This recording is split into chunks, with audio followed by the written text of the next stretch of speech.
I'm David Toro. I'm a city council member in the city of Colton. I'm also the president and CEO of the David Toro Foundation. I've had a passion for animals since, as far as I can remember, since I was a little kid.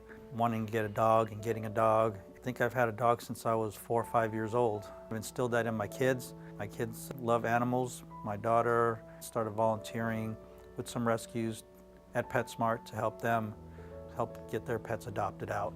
The David Toro Foundation came about when I started going to shelters, seeing the animals in the shelters, helping people adopt animals out of the shelters, and then seeing some of how the shelters care or don't care for some of their animals. I wanted to get involved. Basically, I started getting funding for spay and neuters.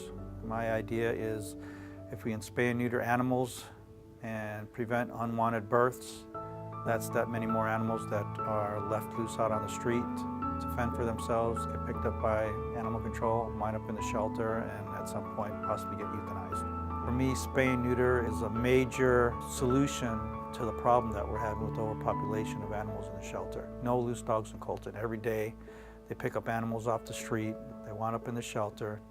And my first year I was able to get $15,000 donated to the David Toro Foundation to spay and neuter 300 animals. Being a council member is what actually got me involved and wanted me to create my foundation. Visiting different shelters and seeing how different shelters operate. Some shelters operate fantastic and some shelters operate very poorly. I wanted our animals to be in a shelter that had a chance for them to get out alive better than they had a chance of getting out alive in another shelter. I was able to do that, and on top of that I was actually able to save the city close to $20,000 a year. We had a win-win there. The city had a savings of money and our animals had better opportunity and better care of living and getting out of the shelter. Even though I saved the city a significant amount of money, that money wasn't being put back into the animals, it was being put back into the city. So I figured, well, if the city's not going to help out, I'll have to do it myself, and that's what I've been doing.